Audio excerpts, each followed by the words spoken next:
Hey, this is Darren LaCroix with another Ask Darren. This question comes from Amber, and she said, I'm thinking about starting a professional speaking career. What do I need ahead of time? Great question. Well, I believe there's 5 things that you need ahead of time in order to really get serious and launch a speaking career or even start as a part-time professional speaker. Number 1, your experience.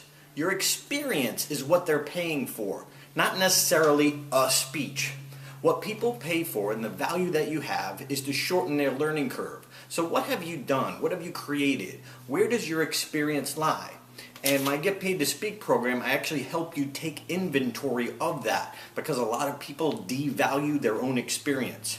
When it's models that we create, it's helping people avoid possible mistakes that might trip them up. It's saving money, saving time, making something simple, taking the complex and making it simple. So that comes from your experience.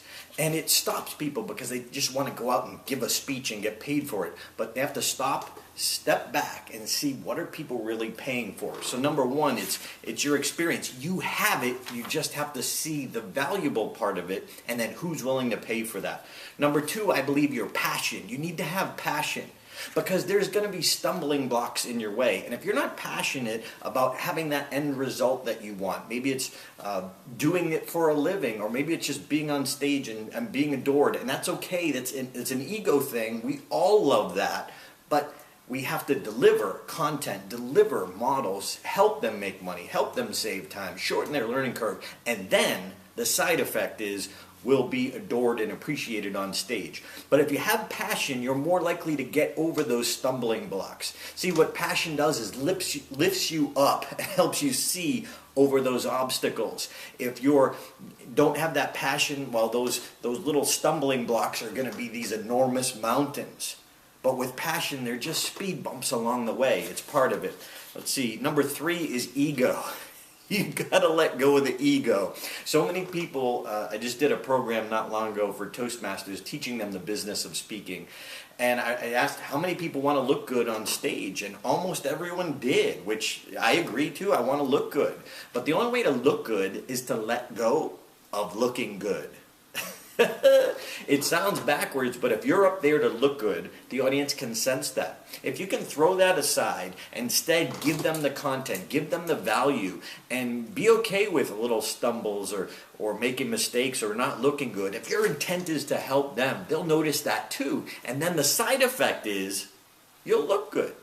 So ego, you've got to let go of the ego. Then number 4 is you need to be coachable. When you come into learning anything, how coachable are you? I've been on both sides, meaning I've been very coachable when I started in the comedy world and I knew that I didn't know. I had that perfect mindset. I was the sponge. I was opened.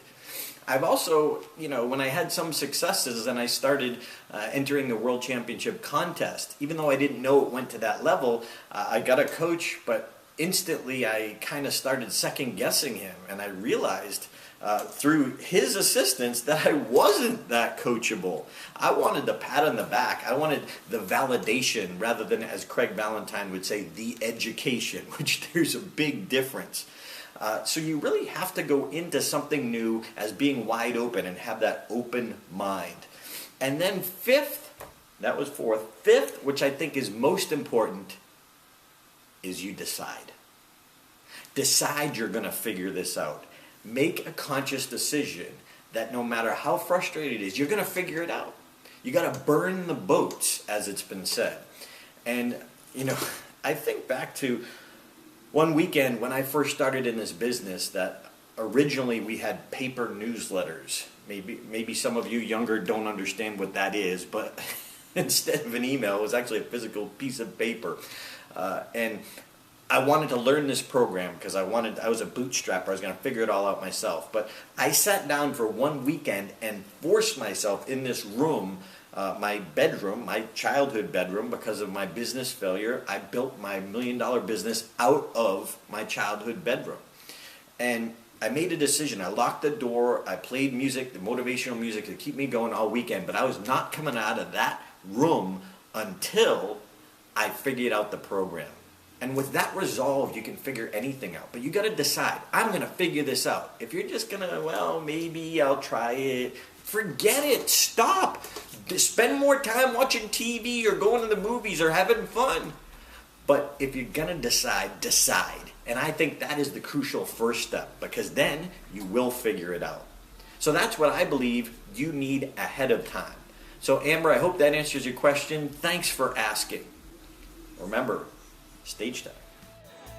Stage time. Stage time.